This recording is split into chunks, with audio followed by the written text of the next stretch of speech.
Avant de commencer complètement la présentation, on va vous passer une vidéo, c'est un diaporama, vous l'avez peut-être déjà vu, parce que tous les mails que je signe, il y a le lien en dessous. Donc ça a été préparé par le groupe des Warriors des TESAF, c'est-à-dire c'est un groupe de personnes qui sont concernées par les TESAF, des adultes, et qui ont commencé par de l'entraide, des groupes de parole, et puis après se sont dit, on veut témoigner, on veut sensibiliser. Donc voilà, je vous laisse découvrir et puis ensuite je vous expliquerai un peu plus comment va se passer la matinée. Merci. Est-ce que le son passe pas par les haut-parleurs? Bon.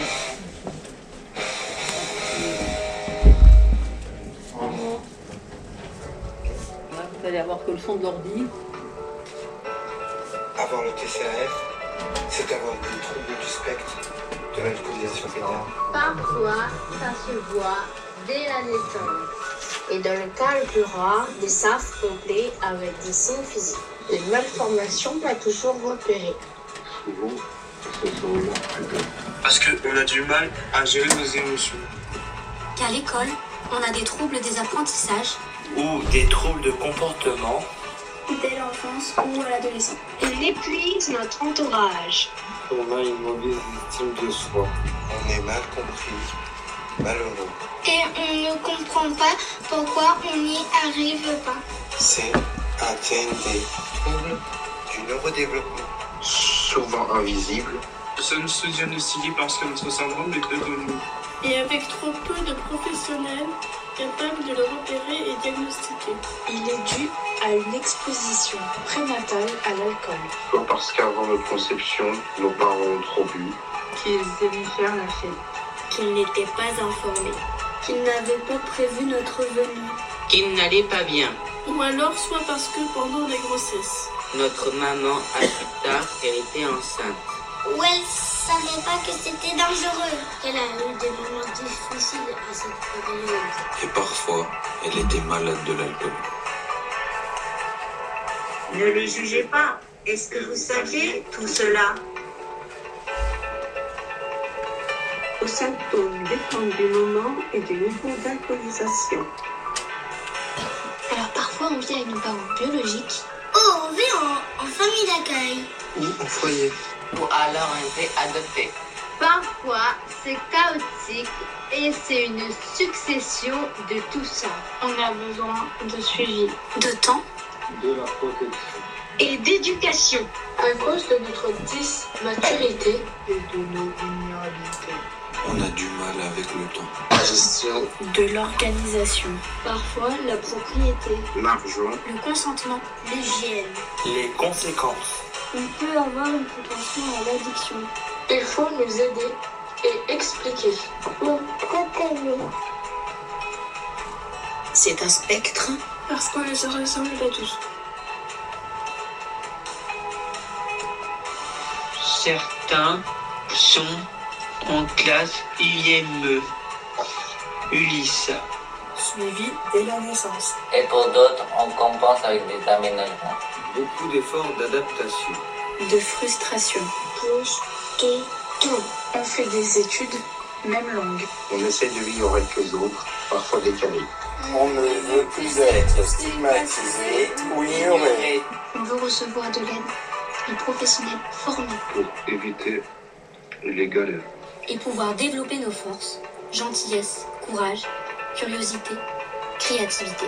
Parce que pris en charge de Bien. on peut aller loin. On a besoin de stabilité. Des soins adéquats. De pouvoir être diagnostiqué à tout âge. Mais le plus tôt possible. De prévention face à nos vulnérabilités. Lorsque l'on comprend pourquoi on est différent. Et qu'on est enceinte, c'est un soulagement professionnel. Oser parler de la consommation d'alcool à nos parents. Ouvrez les yeux. Cela peut arriver souvent. Et chez tout le monde. Voilà, la création de nos jeunes. Et Bah, vous pouvez les applaudir parce qu'il y en a 3 d'entre eux qui sont là. Et puis on peut...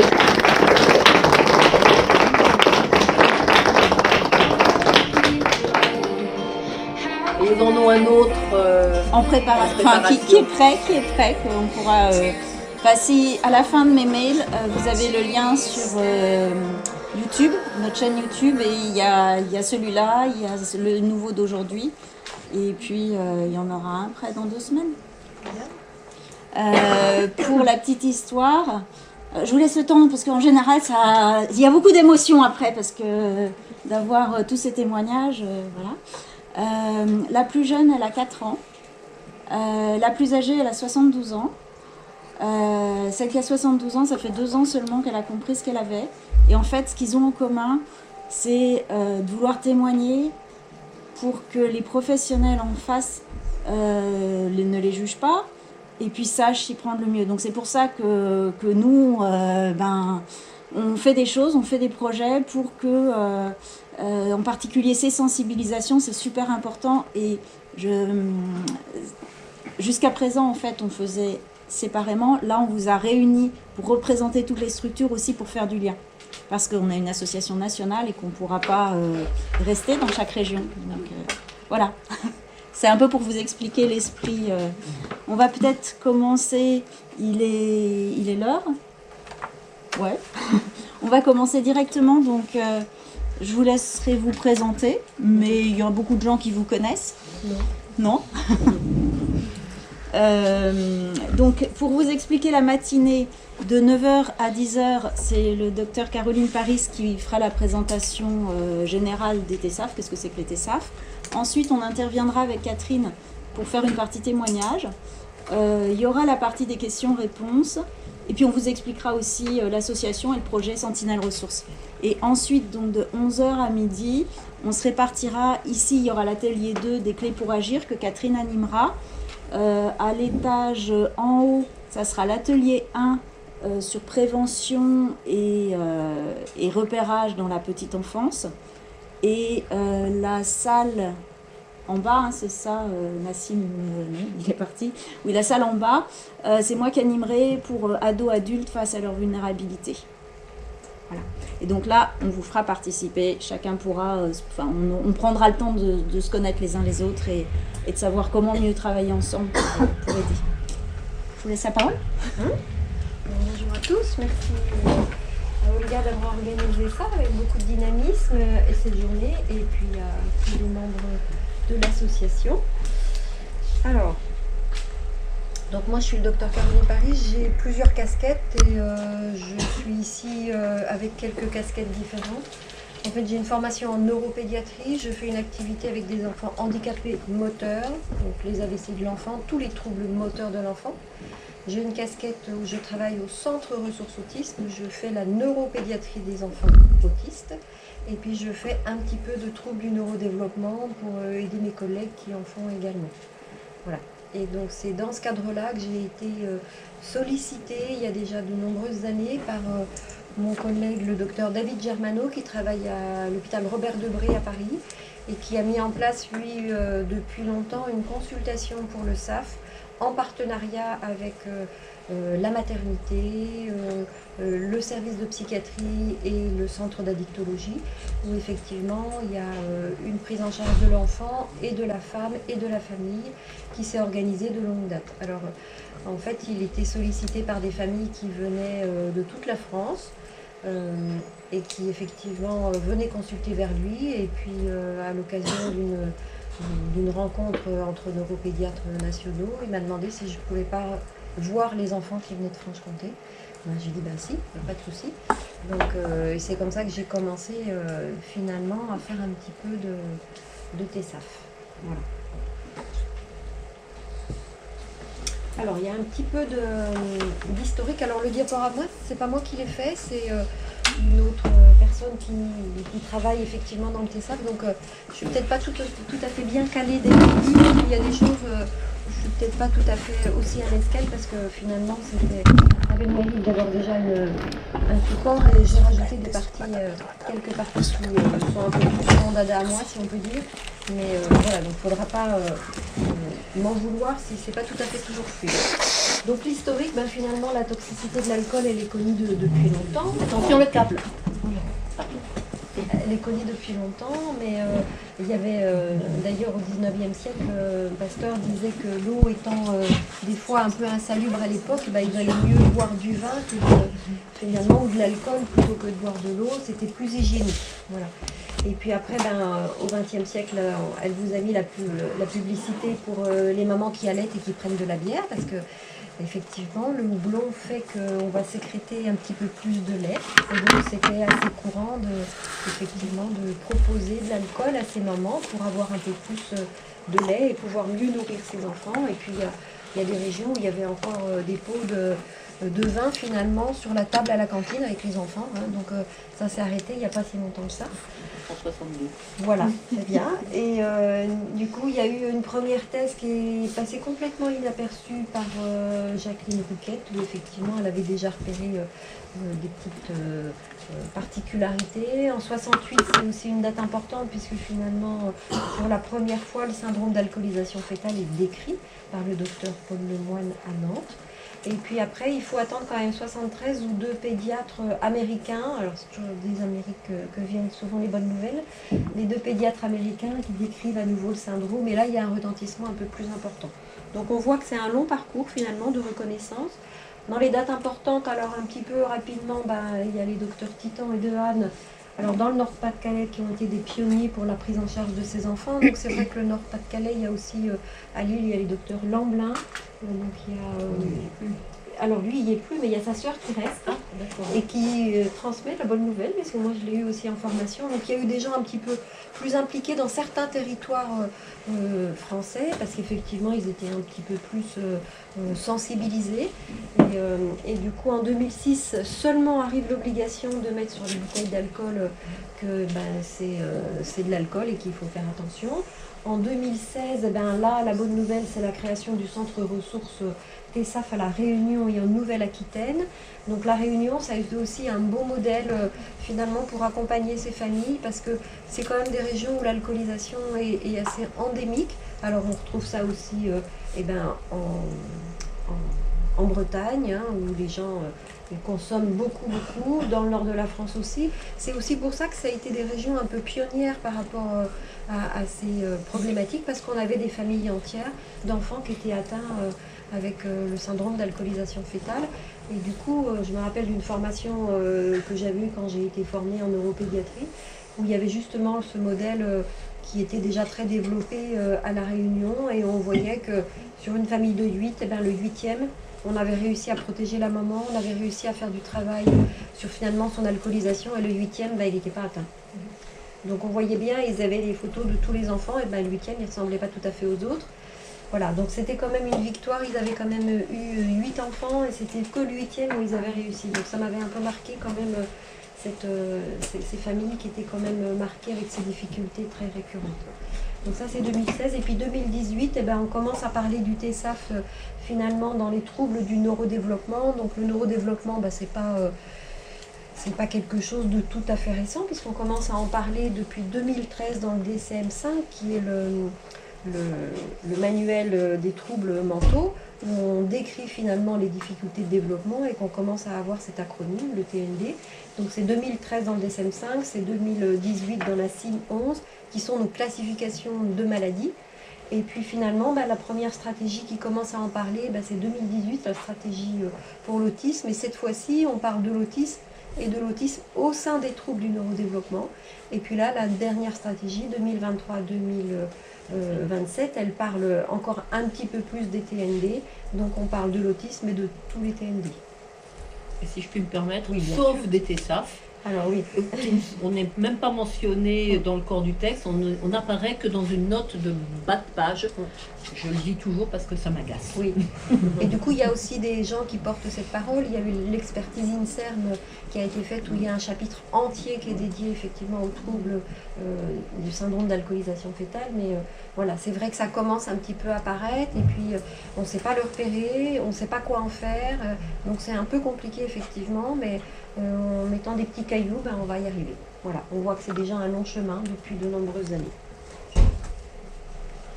Alors, l'alcool, pourquoi c'est pas bon? Alors, vous voyez, là, on vous a mis effectivement un schéma qui montre que l'alcool peut avoir des effets sur l'embryon et sur le fœtus. En fait, l'alcool va traverser la barrière placentaire et le fœtus ne peut pas métaboliser l'alcool. Donc, effectivement, le foie est immature et il ne va pas y avoir de possibilité. Donc, il va y avoir une neurotoxicité très importante de l'alcool sur le système nerveux central durant toute la grossesse. Et quand vous regardez bien, le système nerveux central qui est tout au-dessus, c'est le seul où c'est rouge tout le long. Donc c'est rouge tout le long et c'est rouge encore après la naissance quand on va effectivement s'alcooliser pendant l'allaitement. Donc il y a une vraie neurotoxicité, donc là on est sur les cellules. Et puis il y a aussi un effet tératogène, il y a un effet malformatif pendant la période embryonnaire. Alors vous voyez qu'il y a des effets différents en fonction de la chronologie. Là c'est les semaines de grossesse, quand vous voyez les petits chiffres au-dessus, le 3e semaine, 4e semaine, 5e, 6e, voilà. Donc là on a l'embryogenèse et après on a le développement du bébé qui s'appelle après un fœtus. Et donc on voit que l'impact va être différent et ce n'est pas toujours les mêmes organes qui vont être impactés en fonction du moment où l'alcool est pris. Et puis il y a un petit quelque chose avant, c'est l'ovule. Alors on se dit tiens, qu'est-ce qu'il fait là l'ovule?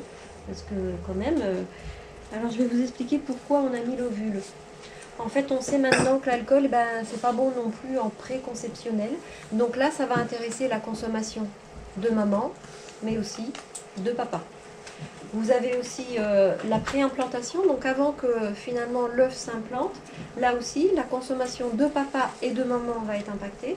Et puis on a encore une période qui est un petit peu clé au moment de cette atteinte, qui va être l'implantation, donc juste quelques jours après l'implantation. Donc l'implantation, c'est ce qu'on appelle la nidation, nous en médecine, et c'est le 14e, 15e jour. Donc quand vous regardez dans la chronologie, beaucoup de mamans ne savent pas encore qu'elles sont enceintes. Quand on est enceinte de 14 jours, on n'en sait pas grand-chose. Et donc là, qu'est-ce qui joue à ce moment-là? Parce que là, on pourrait se dire, le fœtus, le placenta, tout ça, l'œuf, il n'est encore pas là, l'ovule, il n'est encore pas implanté, donc c'est pas le placenta. Mais en fait, là, c'est l'épigénétique. Alors l'épigénétique, qu'est-ce que c'est? C'est ce qu'il y a au-dessus de la génétique quand on regarde l'étymologie. En fait, c'est la façon dont nos gènes vont s'exprimer en fonction d'un facteur qui va modifier l'expression du gène. L'épigénétique, on ne modifie pas le fonctionnement du gène, ça c'est les mutations génétiques, mais l'épigénétique va modifier l'expression du gène. Et là, on a vraiment des preuves que c'est l'épigénétique qui va faire que c'est important, ces périodes clés, avant finalement qu'il y ait le placenta et le fœtus qui soient là. Et là, je vous ai mis une petite référence bibliographique qui est une publication dans une revue scientifique sur effectivement le spectre de l'autisme et les effets sur l'épigénétique de l'alcoolisation. Donc si on reprend et qu'on essaye de résumer un peu tout ça, vous avez vu tout à l'heure dans le calendrier avec les différents organes qui sont atteints que la période de consommation, c'est quand même très important. Après, on vient de voir qu'il y avait une sensibilité génétique un peu particulière. On va en reparler aussi un petit peu plus loin de ça. La consommation du père en préconceptionnel, alors c'est des données nouvelles. Dans les années antérieures, on ne parlait pas encore autant que ça de la consommation du papa. On pensait qu'il n'y avait que maman. Finalement, ça a un rôle à jouer aussi. Et puis, il y a aussi la quantité et la chronicité. Alors, il peut y avoir les fameuses alcoolisations du week-end, les binge drinking, qui ne sont pas bonnes du tout. Mais il y a aussi le fait de boire tout le temps, c'est pas bon non plus. Et puis surtout, la couche supplémentaire, si on peut dire, c'est quand il y a des associations avec d'autres produits. Donc alcool, tabac, drogue en tout genre, médicaments effectivement parce qu'on est déprimé, tout ce qui peut rajouter aussi de la complexité et de la toxicité en plus, ça c'est pas bon pour le développement du fœtus. Alors, la conséquence sur le développement. Donc, on vient de dire que c'était un petit peu dépendant de la période. Donc là, c'est la loi du tout ou rien, tout au début. Les 5 premiers jours, finalement, soit la grossesse ne va pas s'implanter et il n'y aura pas de grossesse. Des fois, on ne sait même pas qu'on a été enceinte. Et soit la grossesse va se poursuivre. Ensuite, vous allez avoir une consommation les premiers mois où c'est l'embryogenèse. Donc, c'est vraiment la formation du cœur. On a vu qu'il y avait aussi les yeux. C'est les organes qui vont se former, qui vont être atteints avec des malformations physiques et d'organes. Donc, quand on a un petit qui a une malformation cardiaque, c'est que la consommation était importante déjà dès le début, au moment du début de la grossesse, puisque le cœur, il va avoir un impact sur le cœur très important au niveau du début de grossesse.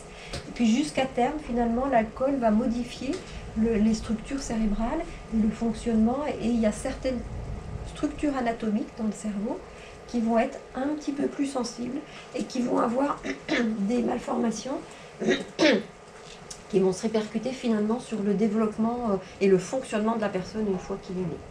Donc là, sur le schéma, on va voir que le cortex préfrontal va être impacté. On a le corps calleux, qui est cette grosse structure au milieu. On va avoir l'hippocampe et également le cervelet qui va être impacté dans son développement, dans son fonctionnement à cause de l'alcool. Donc on va voir à quoi ça sert toutes ces structures. Le corps calleux, qu'est-ce que c'est? Alors, j'ai pas une image normalement. Oui, si, normalement, il y a l'image. Ah, voilà, elle apparaît pas, je sais pas pourquoi. Bon, c'est dommage. Oui, voilà. Moi, j'en ai une normalement. Alors, le corps calleux, c'est la partie qu'on vient de voir là. C'est cette partie blanche, là, au milieu, qui est au milieu des deux hémisphères. C'est en fait une sorte de pont, c'est un peu l'autoroute des informations qui sont à gauche et qui vont passer à droite.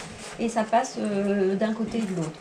Ça a un rôle assez important dans la coordination. Les enfants qui ont une atteinte du corps calleux ou qui n'ont pas de corps calleux du tout, parce que je suis aussi des enfants qui ont des anomalies anatomiques d'autres causes, quand ils n'ont pas de corps calleux, ils ont des difficultés à faire les choses en bimanuel.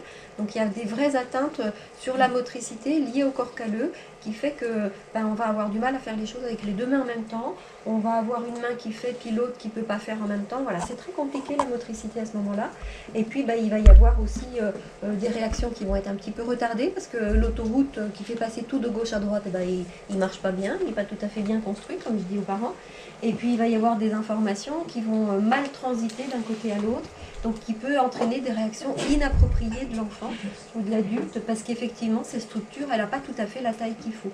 Alors dans une alcoolisation fétale, on ne va pas être avec une absence de corps calleux, on va être plutôt avec un corps calleux de taille et de forme un peu atypique. Il va être plus court, il va être moins bombé aux endroits où il devrait être bombé. Donc on voit que finalement, les fibres et les réseaux vont moins communiquer entre eux, donc ce qui va donner beaucoup plus de lenteur dans le fonctionnement. Eh bien, toujours pas. Donc là, normalement, alors je pense que c'est les différentes versions en fonction des ordinateurs. Et je pense. Ouais. Donc là, on vous met une image de l'hippocampe. Voilà. Donc vous allez nous croire sur parole. Alors l'hippocampe, à quoi ça sert l'hippocampe?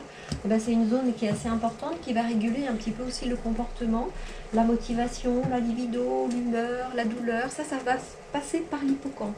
Le plaisir, l'appétit. Donc en fait, c'est une structure qui est très importante dans notre vie du quotidien et qu'on utilise tout le temps sans le savoir.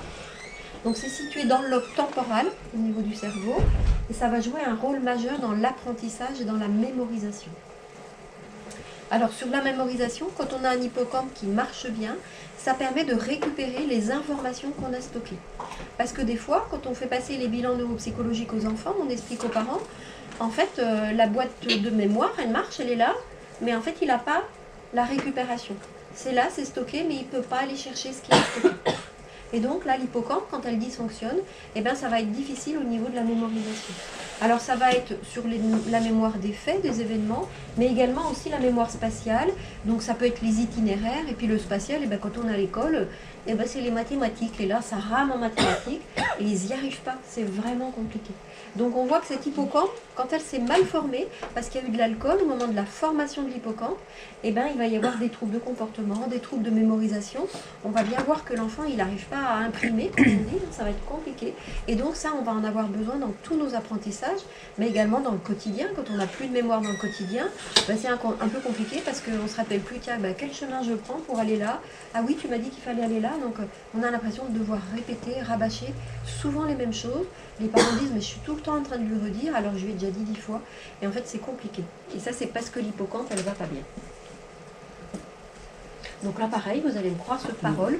Le cervelet, ben, c'est la petite structure que je vous ai montrée au début. Là, c'est tout en bas, le cervelet. C'est une petite structure derrière. Alors pourquoi je vous ai rajouté ça par rapport à la présentation un petit peu originelle? C'est un peu mon dada puisque je suis dans le centre de compétences des malformations et des anomalies du développement du cervelet. Et le cervelet, comme l'hippocampe, ça sert à plein de choses. Donc dans le cadre d'un trouble du spectre de l'alcoolisation fœtale, on va avoir un plus petit cervelet. On va voir tout à l'heure qu'on a déjà un petit cerveau, et dans ce petit cerveau, on a un petit cervelet. Et donc, c'est aussi certaines parties dans le cervelet qui vont être beaucoup plus impactées, et c'est plutôt le vermis, qui est la partie du milieu du cervelet qui va être impactée. Et le cervelet est très important pour les boucles fronto-cérébelleuses, elles vont être perturbées. On va voir tout à l'heure que le lobe préfrontal est très important, et donc effectivement, on a des boucles de connexion. Il faut imaginer que dans notre cerveau, c'est un peu comme les réseaux électriques. Il y a des grands fils électriques qui partent du cervelet jusqu'au lobe frontal et qui interviennent pour plein d'activités qui vont être l'attention, le comportement. Il va y avoir aussi le contrôle moteur. Le cervelet sert au contrôle moteur. Donc quand on fait un geste, nous, on sait on a déjà l'idée du geste, ça part du lobe frontal. Et après, on va faire bouger notre bras pour aller récupérer quelque chose. Et donc eux, effectivement, l'idée du geste, ils l'ont dans le lobe frontal. Mais après, la maîtrise du geste va être moins bonne. Ce qui fait que des fois, il peut y avoir des gestes un peu mal contrôlés. J'ai une famille, en fait, il cassait les lunettes tout le temps, le gamin. Quand il voulait enlever les lunettes, le geste était trop brusque. En fait, il enlevait la lunette et il l'achetait par terre. Je ne sais plus combien de paires de lunettes ils ont pu acheter. Ce contrôle du geste, il a mis beaucoup de temps à l'avoir, parce qu'effectivement, le geste est mal contrôlé, parce que le cervelet ne s'est pas bien développé. On aura des difficultés de tonus. Le cervelet sert au tonus, c'est ce qui nous permet de nous tenir debout. Donc là, je peux être debout devant vous avec mes deux pieds au sol et que ça va. Mais les petits, ils ont d'abord besoin d'avoir ce tonus correctement acquis pour pouvoir avoir effectivement une station assise, puis après une station debout, puis après une marche. Et donc le tonus ne va pas être bon chez ces petits enfants et ils vont avoir un petit trouble du tonus qui va après se développer avec des compensations bien évidemment, mais il faudra les aider un petit peu. Et puis le cervelet, ça sert énormément aussi aux apprentissages scolaires, à la lecture, au langage, à plein de choses, et puis ça sert à la régulation des émotions. Surtout cette partie centrale, le vermis, ça sert beaucoup à l'interaction. Comment est-ce qu'on est avec les autres? Comment est-ce qu'on arrive à rencontrer les autres? Comment est-ce qu'on arrive à leur parler et à échanger? Et comment je contrôle mon comportement?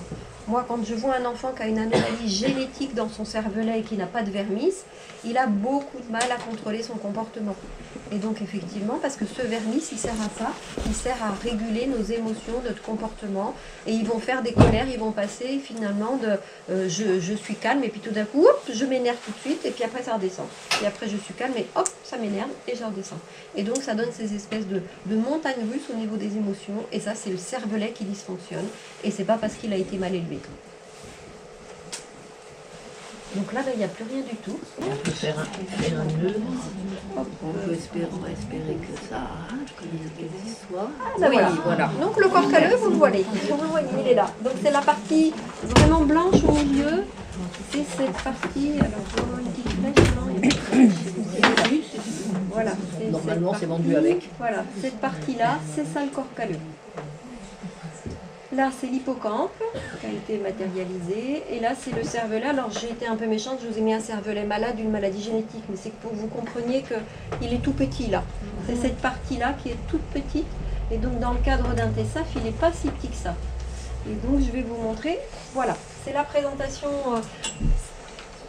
C'est l'université d'Hydro qui a publié cette recherche où, en fait, le but de cette recherche, elle est très intéressante, c'est que quand on a un SAF complet, vous allez voir aujourd'hui et puis dans la formation, quand on a un SAF complet, c'est entre guillemets pas trop difficile de faire le diagnostic. Quand on n'a pas un SAF complet, et bien finalement c'est le fonctionnement, mais on n'a pas d'outil diagnostic précis pour dire en fait cet enfant il a un trouble du neurodéveloppement en lien avec l'alcoolisation prénatale, périnatale, ou voilà. Et donc en fait l'équipe de recherche cherche une anomalie qui pourrait être diagnostiquée avec des examens finalement radiologiques. Et donc comme le cervelet est petit, donc on peut avoir un cervelet petit dans plein de pathologies. Donc c'est pas non plus typique. Là, ils ont fait une étude pour essayer de regarder si finalement il y avait un gradient d'atteinte de ce cervelet qui pouvait être assez typique de l'alcool. Et donc là, ils ont comparé finalement des groupes d'enfants qui avaient un SAF complet, donc on savait qu'il y avait une alcoolisation, avec des enfants qui avaient un TSAF mais non syndromique, donc ils n'ont pas l'atteinte complète. On va voir tout à l'heure ce que c'est que l'atteinte complète. Et en fait, vous voyez dans la colonne là, au niveau de la conclusion, là sur votre droite, on a en fait 33 enfants pour lesquels on avait un SAF classé, non classé, pardon, et en bas on a 4 enfants avec un SAF classé, pour lequel on pouvait dire oui c'est vraiment l'alcool qui a fait que cet enfant il a des soucis.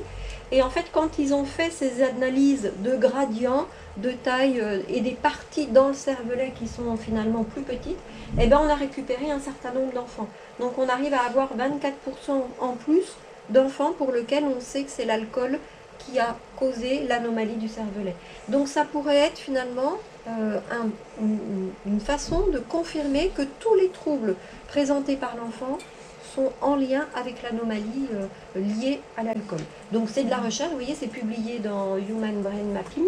Donc c'est des études qui ont été faites en France, à l'université d'Hydro, et donc le docteur Germano est dans la boucle là aussi, puisqu'il travaille beaucoup sur effectivement les cartographies, mais vous avez aussi, et c'est ça qui est intéressant, je vous ai mis la publication en bas, dans les auteurs, vous avez aussi le docteur Richard Delorme qui est un psychiatre.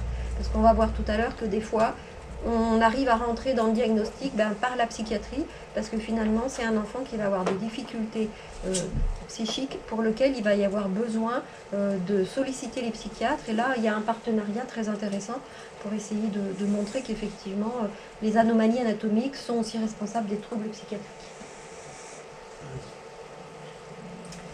Et le cortex préfrontal, donc, qui est tout devant, donc lui il est impliqué dans des fonctions cognitives, ce qu'on appelle supérieures. C'est ce qu'on évalue quand on fait les bilans neuropsychologiques avec les fonctions exécutives, mais également la mémoire de travail. Et la mémoire de travail, c'est vraiment les boucles fronto-cérébelleuses qui jouent. Quand on a une atteinte du cervelet, c'est dans ces boucles-là qu'on va avoir des difficultés de mémoire de travail. Et puis tout ce qui va nous permettre de nous adapter au quotidien, aux règles sociales, tout ce qui va permettre de contrôler le comportement, c'est dans ce cortex préfrontal. Donc la bonne nouvelle, c'est que ce cortex, il se développe en anténatal, c'est très important, pendant la vie fétale, puis après pendant la petite enfance, mais il se termine à plus de 25 ans. Donc on a un rôle à jouer pour permettre que ce cortex préfrontal, il continue à se développer et dans le bon sens. Donc il ne faut pas baisser les bras. Et donc c'est ces anomalies-là au niveau de ce cortex qui va entraîner les troubles d'apprentissage, les troubles des conduites sociales. Alors pourquoi est-ce qu'on fait tous des bêtises à l'adolescence ? C'est parce qu'on a notre cortex préfrontal qui est en train de se développer et qui est en train de créer des nouvelles connexions. Et donc ces nouvelles connexions font que on n'a pas toujours un comportement très adapté, même si on ne souffre pas de TSAF. On fait des bêtises, on va essayer de transgresser les règles et puis après on va retourner un petit peu dans un fonctionnement normal. Donc ce cortex préfrontal, il va être malmené à l'adolescence pour tous les enfants. Mais vous comprenez bien que quand qu'il est déjà mal construit, il va être encore plus malmené. Et donc ça va vraiment être très important. Et le risque addictif, le risque de consommation est très important parce que c'est le dysfonctionnement là qui fait qu'il va y avoir des conduites addictives. Donc il faut arrêter de laisser les gens dire s'il veut, il peut, parce qu'aujourd'hui il a pu, puis hier il l'a pas fait, donc c'est pas normal, donc ça non. Il faut arrêter de penser que c'est l'éducation des familles qui est défaillante, c'est vraiment le dysfonctionnement de toutes ces anomalies anatomiques liées à l'alcool qui font que ces enfants ils sont en grande difficulté. Donc ce qu'il faut retenir, c'est que l'alcool, ça perturbe l'embryogenèse et l'organisation cérébrale. Ça va donner des anomalies du neurodéveloppement et que ça va donner des troubles dans le développement aussi de certains organes. Alors, si on revient à la définition, le trouble du spectre de l'alcoolisation fœtale, alors c'est bien qu'il y ait cette appellation-là maintenant, c'est parce qu'il y a un continuum clinique dû à l'exposition à l'alcool. Donc c'est tout un ensemble de troubles qui vont être à la fois cognitifs, comportementaux, et qui peuvent survenir dès la naissance. On peut avoir un bébé, déjà dès la naissance, ça ne se passe pas bien. On va donc avoir plusieurs formes. On aura une forme avec malformation, ce qu'on appelle le syndrome d'alcoolisation fœtale, celui qui était décrit originellement, avec la dysmorphie, qu'on va voir un peu plus loin. Il y avait le SAF complet et le SAF partiel. Des fois, on n'avait pas tout, alors on disait il faut qu'il y ait 2 signes là, un signe là. Et puis maintenant, sans malformation, avec la dysmorphie et des malformations anatomiques, du cœur, des choses comme ça, eh ben, c'est ce qu'on appelle les TSAF non syndromiques. Donc le terme TSAF va remplacer d'autres acronymes qui n'étaient pas toujours très faciles à prononcer. Hein. Il y a des lettres partout, donc on n'y arrive plus. Il y avait le TCAF, le trouble causé par l'alcoolisation fœtale. Le ETCAF, je ne sais même plus ce que ça veut dire. Le TND, voilà, ensemble des troubles causés par l'alcoolisation fœtale. Le TND, enfin bref, toutes les lettres comme ça. Maintenant, on va appeler ça un TSAF. On va essayer d'être un peu plus simple. Et ça va regrouper. Et cette notion de spectre, c'est vrai que c'est important aussi. On connaît maintenant avec le trouble du spectre de l'autisme, mais c'est important de montrer qu'il y a une grande variabilité de présentation et que ce n'est pas parce qu'on n'a pas tous les signes que ce n'est pas un diagnostic. Donc le syndrome d'alcoolisation fœtale version complète, c'est la dysmorphie, les troubles du neurodéveloppement et les anomalies anatomiques de certains organes.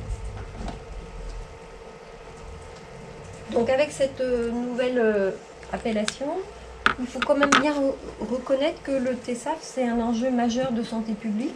C'est pour ça que c'est important qu'on arrive à bien comprendre qu'est-ce que c'est et puis que ça existe et qu'il y en a vraiment beaucoup autour de nous. Alors c'est vraiment, alors on reprend cette image de l'iceberg pour plein de troubles hein, et plein de pathologies, mais là aussi il est encore bien adapté parce que finalement la fréquence c'est 1 pour 1000, c'est une fréquence équivalente à la trisomie 21. Donc 1 pour 1000, ça fait 800 naissances par an, donc forcément que les maternités, elles en voient, et forcément que les sages-femmes et les pédiatres et ceux qui font du suivi de petite enfance, on en voit.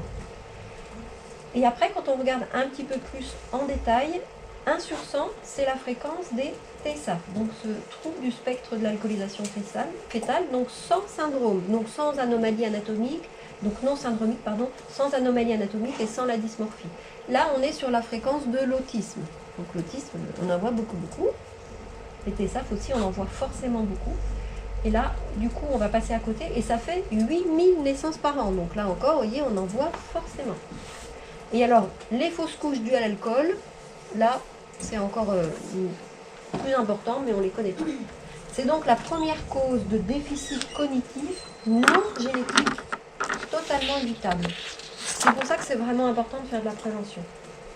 Ça veut dire que là, si on prend le schéma, on peut estimer qu'il y a environ 500 000 Français qui vivent avec un TSAF, Français qui vivent avec un TSAF et qui ne le savent pas et qui en souffrent et qui sont jugés et pour qui c'est difficile tous les jours. Donc là, on va parler du SAF, celui qui est très visible mais qui est moins fréquent. Donc on aura un retard de croissance intra-utérin non rattrapé à la suite. Donc ce petit bébé, il a sauté tout seul. Oui. Il est rapide. Ce petit bébé dans le ventre de maman, il est déjà tout petit. Donc ça, c'est pas normal. Les pédiatres, les gynécos qui suivent, ils doivent se dire pourquoi il est tout petit. Alors, moi qui fais aussi beaucoup de maladies génétiques, il est tout petit parce qu'il a une maladie génétique, il a effectivement une alcoolisation fœtale, ou est-ce que la maman elle a un vilain placenta qui n'est pas bien vascularisé, et là c'est pas de sa faute à elle, et on va donner quelque chose pour la grossesse suivante. Donc des fois la réponse on l'a pas tout de suite. Les mamans elles accouchent et finalement elle a un placenta plein d'infarctus. On sait qu'elle a effectivement un placenta qui va poser problème et pour lequel la grossesse d'après elle va avoir de l'aspirine tout au long et on va faire des échodoppler, on va surveiller. Et les mamans elles me le disent bien quand elles viennent, ce petit il est né avec un tout petit poids. Une fois qu'il est sorti du ventre de maman, hop, il a grandi en flèche. Notre SAF, il n'a pas récupéré. Donc là, on se dit, on n'est déjà plus sur un problème placentaire, on est plutôt sur, effectivement, soit un enfant qui a une anomalie génétique, soit un enfant qui souffre d'une alcoolisation fœtale, éventuellement, il y a quelque chose qui l'a gêné. Donc là, il faut être attentif à tout ça. Il va avoir un petit périmètre crânien. Alors, le petit périmètre crânien, la microcéphalie, c'est quand on a un tour de tête 2 fois en dessous de la norme. Alors moi, je mets des chapeaux d'enfant, mais je ne suis pas 2 fois en dessous de la norme. Donc il y a aussi, il faut bien se dire que c'est pas forcément que, effectivement, bah, c'est joli, c'est mignon. Alors c'est pareil, hein, des réflexions comme ça de vieux médecin qui va dire oh bah non, c'est pas grave, on va bien trouver. Non, il y a une petite tête, c'est alertant, il faut se demander pourquoi. Et il faut chercher pourquoi. Donc là encore, il faut regarder, est-ce que c'est qu'une petite tête avec un corps normal? Quand vous avez une taille d'enfant dans la norme et une tête 3 fois en dessous de la moyenne, c'est une vraie microcéphalie. Par contre, si tout est à -3, bah, il a une petite tête, mais tout est à -3. Donc là aussi, il faut faire attention. Hein. Vous n'allez pas commencer à vous dire bah, c'est un SAF parce qu'il a une petite tête. Il y a plein de raisons de petite tête. Mais ça, c'est aussi un signal d'alerte. Il faut qu'on puisse se le dire. Et puis après, ben, on a la dysmorphie faciale qui est caractéristique. Et là, quand on fait de la génétique ou de la dysmorphie, ça n'a pas un caractère de c'est joli, c'est pas joli. Ça veut dire que ça a une forme un peu différente de ce qu'on attend. Et on a vu tout à l'heure que l'alcool, il va agir sur des parties de notre face différemment. Donc les yeux, c'est vraiment quelque chose qui est impacté par l'alcool, la taille des oreilles, la forme des oreilles aussi. Et ce qui est important quand on fait de la dysmorphie, c'est qu'il y a des âges où on voit la dysmorphie, enfin l'anomalie, la dysmorphie, et il y a des âges où on ne le voit plus. Donc les généticiens, pourquoi est-ce qu'ils prennent des photos tout le temps? C'est parce que des fois, même pour un syndrome génétique, ben, on a une dysmorphie typique à 8 ans, et à 18 ans, on l'a plus. Donc si on a loupé la dysmorphie, on a moins de pistes pour aller rechercher. Donc là, c'est pareil, les petits, c'est assez typique quand on est enfant, on le voit beaucoup moins par la suite. Et donc, ce qui va être, qu'on va regarder beaucoup, c'est la taille des yeux. On va avoir des yeux un peu plus étroits, des fentes palpébrales petites. Donc il y avait un moment aussi où il y avait tout un abac avec la taille des yeux, la forme. Alors ce qui n'est pas toujours facile aussi à mesurer parce que quand il y a des ethnies différentes, ben, la forme des yeux, des fois c'est un peu particulier. Mais au moins les yeux étroits, et puis vous avez aussi cet espace là entre les yeux qui va être la racine du nez qui va être un petit peu ce qu'on appelle encellé. Et puis on peut aussi avoir un nez un peu plus court. Vous voyez, le petit gamin là, il a un petit nez un petit peu en boule. On a un petit menton un petit peu plus petit. Et puis on a cet espace là qui est assez typique, qui est plat. C'est ce qu'on appelle là le philtrome. Le philtrome, il est plat. Vous avez à côté tout un modèle de philtrome. On va de tout plat au-dessus à un philtrome bien dessiné, bien bombé. Voilà. Et puis vous avez la taille des lèvres. Le fait que les lèvres, elles soient un petit peu fines et sans relief. Donc là aussi, on a toute une anomalie qui peut effectivement varier. Alors attention, toutes les toxiques donnent cette dysmorphie. Hein. Un bébé qui naît avec du valproate de sodium, la maman est sous des paquines, il a la même bouille. Attention, ça veut dire que c'est des organes qui sont sensibles aux toxiques. Donc il ne va pas falloir dire à la maman « Ah ben vous avez bu, peut-être que c'était un autre toxique et dont elle n'était pas non plus responsable. » Alors attention, hein, il faut faire très attention. Et puis aussi cette dysmorphie, on peut la retrouver dans des anomalies génétiques. Puisque pourquoi est-ce que les généticiens font des photos? C'est parce qu'effectivement, les gènes vont finalement guider le développement de notre face, de notre visage, de nos caractères. Hein. C'est comme ça qu'on se ressemble, qu'on ne se ressemble pas. Et donc du coup, les lèvres, les mains, les yeux, voilà, tout ça c'est important à regarder. Et vous avez d'authentiques anomalies génétiques où vous avez une dysmorphie qui va ressembler à ça. Donc là aussi, attention. Mais ça c'est la dysmorphie quand même assez typique. On aura donc dans ce SAF qui est assez visible des séquelles neurocognitives, on a compris pourquoi avant, et des malformations physiques. Alors il y a la taille des membres, il y a aussi la malformation cardiaque, il y a plein de choses qui, là aussi il a été trop rapide, il y a plein de choses qui vont effectivement être là. Et puis il y aura des particularités sensorielles avec des particularités pour traiter la sensorialité. Donc attention, ce n'est pas typique d'un SAF. Les troubles sensoriels, je vous en parle un tout petit peu plus loin. Et donc ça, on a un enfant pour lequel la maman, on a une exposition certaine à l'alcool. Et bien là, on pourrait se dire qu'effectivement, on est probablement sur un SAF complet. Donc là, on vous a mis des images de SAF complet, ce qu'on appelait dans le temps complet, avec la dysmorphie sur des ethnies un petit peu différentes. Et c'est pas toujours facile de retrouver. Et encore une fois, ça n'a pas de caractère de c'est joli, c'est pas joli. C'est des enfants qui sont tout mignons. En fait, le problème, il n'est pas là. C'est des traits qu'on va rechercher. Quand on recherche des traits morphologiques, c'est pour essayer de nous guider sur une piste diagnostique pour essayer de comprendre pourquoi cet enfant, il est tant en difficulté. Donc ça, c'est le complet. Et puis, le non syndromique, le non complet, c'est invisible, mais c'est beaucoup plus fréquent. On pense que c'est 3 cas sur 4. où effectivement on a ça. Ça va être invisible dès la naissance. Et puis ça va beaucoup plus se révéler dans le comportement. Donc c'est souvent la socialisation, l'école, où là on va se dire « Waouh, c'est difficile, qu'est-ce qui se passe ?» Et donc c'est les troubles du comportement et les troubles cognitifs qui vont nous alerter, pour lesquels on va faire des recherches. Alors, dans ce cadre-là, on a des enfants qui ne vont pas avoir tous le tableau complet. Et puis, tous les troubles pris individuellement ne sont pas spécifiques d'un TESAF. Mais tous rassemblés avec un parcours développemental, avec un interrogatoire un peu plus précis, et ben on pourra se dire probablement que c'est des troubles causés par l'alcoolisation fœtale.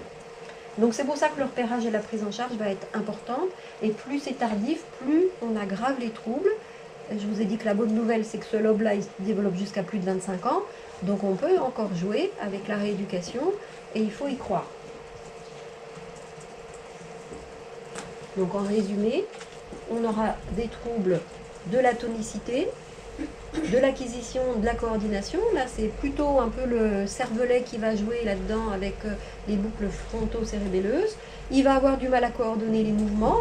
Donc, c'est un enfant pour lequel vous pourrez peut-être avoir un diagnostic de trouble développemental des coordinations. Et puis après, on va avoir finalement, donc ça c'est plutôt maternel, on va se dire, oh, c'est peut-être un TDC, voilà. Après, il grandit un peu, puis il ne peut pas du tout se concentrer. Donc on va commencer à dire, c'est peut-être un TDAH finalement. Il y en a tellement des TDAH. Donc c'est un trouble des fonctions exécutives, c'est un trouble de l'apprentissage. Donc on commence à compléter le tableau. Donc le petit, il a un TDC plus un trouble cognitif. Et puis finalement, il grandit, puis il ne tient pas en place, et puis il fait que des bêtises. Et puis il commence à s'opposer, il répond, il ne peut pas se retenir d'eux. Il s'oppose, il a peut-être un TOP. Il a peut-être un trouble oppositionnel avec provocation. Donc ça, c'est un diagnostic psychiatrique. Et puis après, il grandit, et ça va être compliqué, il va faire des bêtises, il ne comprend rien, il n'y a rien qui rentre. Voilà, donc on va avoir les troubles sociaux qui vont apparaître.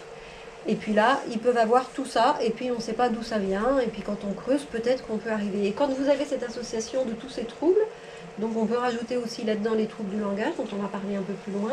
Et bien là, on est en train de se dire, moi, pédiatre, quand je vois arriver ça, je me dis soit c'est de la génétique, soit c'est un SAF.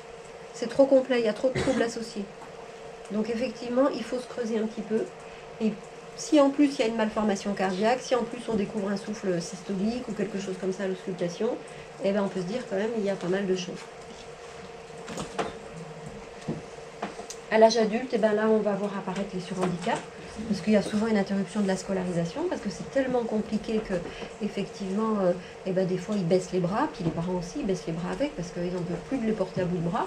Donc ça, c'est tiré d'une étude avec une cohorte sur des personnes qui n'avaient pas bénéficié de prise en charge précoce. Donc c'est pour vous montrer tout ce qu'il peut y avoir si on ne les aide pas. Donc il y aura des ruptures scolaires, il y aura des problèmes avec la justice, effectivement, vraisemblablement, parce qu'ils vont avoir du mal à faire la part des choses entre on a le droit, on n'a pas le droit, c'est grave, c'est pas grave. Ils sont très influençables, on va voir après un petit peu comment ça se passe. Il peut y avoir des incarcérations, ils peuvent être aussi en hôpital psychiatrique. On va les prendre pour des enfants ou des jeunes adultes qui ont des troubles psychiatriques, et ils vont en développer parce qu'ils ont un facteur de risque de développer des troubles, des vrais troubles psychiatriques. C'est un vrai facteur de risque neurodéveloppemental. Donc ils peuvent être dans la rue, ils peuvent être sans logement, voilà, sans emploi. Ils vont avoir des conduites addictives parce que c'est tellement compliqué que finalement ça les soulage un petit peu quand ils boivent un petit coup ou quand ils vont fumer un petit peu quelque chose. Ils peuvent avoir des comportements sexuels complètement inappropriés parce que la distance à l'autre, ils ne la comprennent pas, ils ne comprennent pas bien ça. Pour eux, ils l'aiment bien, pourquoi ils n'arrivent pas à la toucher, pourquoi ils lui demanderaient son avis, pourquoi lui il a envie, voilà. Donc c'est très très compliqué de leur faire comprendre tout ça. Alors ça, c'est quand c'est pas du tout ni repéré ni accompagné. Ils ne vont pas avoir tout ça en même temps si on les accompagne. Et puis, c'est un gros problème de santé mentale parce qu'il y en a plein les consultations de centres médico-psychologiques, des jeunes adultes qui vont pas bien et on ne sait pas pourquoi ils vont pas bien et ils ne savent pas pourquoi ils non plus. Et pourtant, ils avaient un papa, une maman, il y avait tout pour être heureux. Qu'est-ce qui s'est passé? Voilà, donc là, il faut essayer de se creuser un petit peu et essayer de comprendre pour essayer d'aider notre patient et cette famille, qu'est-ce qui s'est passé et qu'est-ce qu'il y a eu. Donc c'est une vraie importance ce diagnostic précoce. Les troubles primaires, c'est-à-dire la malformation cardiaque, les anomalies anatomiques, elles sont irrémédiables, mais les incapacités dues aux difficultés de fonctionnement cognitif, on peut les aider. On va s'appuyer sur quelque chose qui est très bien et qu'on a tous, c'est notre plasticité cérébrale. Vous êtes en train de m'écouter, si vous êtes un peu attentif, vous êtes en train de faire des connexions et vous êtes en train de faire jouer votre plasticité cérébrale. Donc, si on fait ce travail et si on est investi dans la prévention, la prise en charge et l'accompagnement, c'est qu'on y croit à cette plasticité cérébrale. Pour mes étudiants en neurosciences, je leur montre des images en fait de neurones qui croissent en fonction de l'activité qu'on leur donne et de l'apprentissage qu'on fait faire à la personne. Et donc on a une première image où il n'y a pas d'apprentissage, il y a quelques neurones, puis après il y en a un peu plus, puis après il y en a beaucoup plus. Donc la plasticité cérébrale, elle ne récupère pas tout, hein, mais elle va jouer un rôle important et on va permettre de remettre finalement une trajectoire développementale un peu plus socialement acceptable et puis avec un peu plus finalement de soulagement pour la personne et la famille parce qu'on va les aider et on va prendre en compte leurs difficultés. Donc on peut avoir des compensations, ils vont réussir à s'adapter si on leur donne les moyens, si on leur donne les clés pour s'adapter, si on les accompagne. Ben, il faut du temps, il faut des rééducateurs, il faut soutenir la famille parce que des fois on baisse les bras parce qu'on a dit 15 fois la même chose et c'est toujours pareil, on a l'impression que ça ne bouge pas. C'est des petits pas de fourmi, c'est un petit peu comme dans l'autisme, c'est des tout petits pas de fourmi, mais chaque petit pas c'est une petite victoire. Et donc tous ces petits pas vont faire qu'on va y arriver à la fin. Et on va réussir à modifier un petit peu ce réseau neuronal et on aura une meilleure chose pour cet adulte qui va se développer avec plus de facilité. Après. Donc on a bien compris qu'il y avait une variabilité d'expression du TSAF très importante.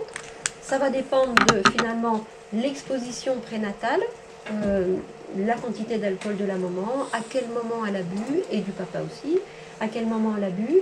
Et puis il y a aussi, c'est pour ça que je vous ai dit, on reviendra sur la génétique, il y a une susceptibilité à l'éthanol qui est propre à chaque individu. Et en fait, des fois vous allez avoir des mamans qui vont avoir bu un grand coup, et il y aura, semble-t-il, rien, et puis il va y avoir des consommations uniques, et ça va être du 100%.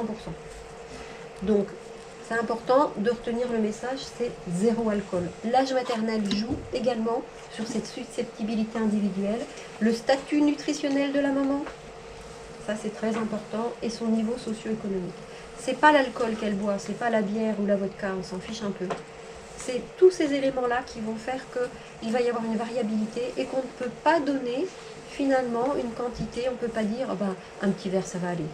Non, il faut se dire zéro alcool, parce que vous ne savez pas si cette maman-là, elle n'a pas un problème métabolique qu'on ne connaît pas, et qu'elle, ben, ça va être du 100% même pour le petit verre. Donc c'est zéro alcool. Pendant la grossesse, avant la grossesse, pendant l'allaitement. C'est tout bon? Je ne vous ai pas perdu? Je suis encore dans les normes, dans les temps? Bon, encore un quart d'heure. Alors maintenant, on va voir un petit peu les signes évocateurs. Donc chez les petits, ben c'est ce que je vous ai dit tout à l'heure, c'est vraiment la motricité qui va commencer à alerter. Il faut prêter attention au tonus. Maintenant vous savez que le cervelet contrôle le tonus. Un bébé un petit peu trop hypotonique, on peut se dire tiens, il est quand même un peu mou celui-là. Hein. Donc là on va faire attention à ça. Et puis la coordination. Donc là on voit bien que c'est notre cervelet qui est impliqué. L'agitation. C'est un bébé qui a besoin d'être contenu. Et il y a des moments, elles le disent très bien, dès la naissance, il était à 200%. Alors c'est particulier pour un nouveau-né. Hein. Mais là, quand vous avez des mamans, en fait, il faut toujours écouter les mamans. Même si c'est des jeunes mamans, même si elle a 16 ans, elle a intuitivement, cette maman, quelque chose qui lui dit, c'est pas comme ça devrait être. Et c'est quelque chose qui va rester. Il faut les écouter. Alors après, il faut réinterpréter ce qu'elles disent. Mais surtout en début, elles ont encore un discours qui est tout à fait spontané. Ça n'a pas été finalement entaché de plein de réflexions qu'on leur a fait dans leur entourage. Ah ben oui, mais c'est toi, mais c'est de ta faute et tout. Et donc c'est encore très vrai. Et là, elles ont perçu quelque chose.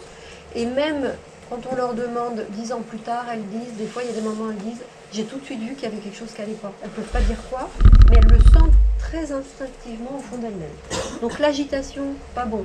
Les petits, on va l'avoir tout de suite. Les troubles du sommeil. C'est des enfants qui vont dormir pas beaucoup et pas bien. C'est des vraies difficultés aussi dans l'endormissement. Donc on peut avoir tout. Le sommeil, c'est je m'endors, j'ai des trains de sommeil suffisamment nombreux dans ma nuit pour avoir une grande nuit et je peux en enchaîner plusieurs. C'est-à-dire qu'on dort tous par cycle d'1h30 à peu près, hein, maintenant que tout le monde a des montres connectées, vous savez comment vous dormez. Mais en fait, eux, ils vont avoir du mal à enchaîner les trains de sommeil. Donc ils ne peuvent pas s'endormir, ils pleurent dans les bras pendant des heures et des heures. Et puis une fois qu'ils se sont endormis, tout le monde est content, bah, ils dorment 1 heure, ils se réveillent. Donc ça c'est terrible, tout le monde est épuisé, on n'en peut plus.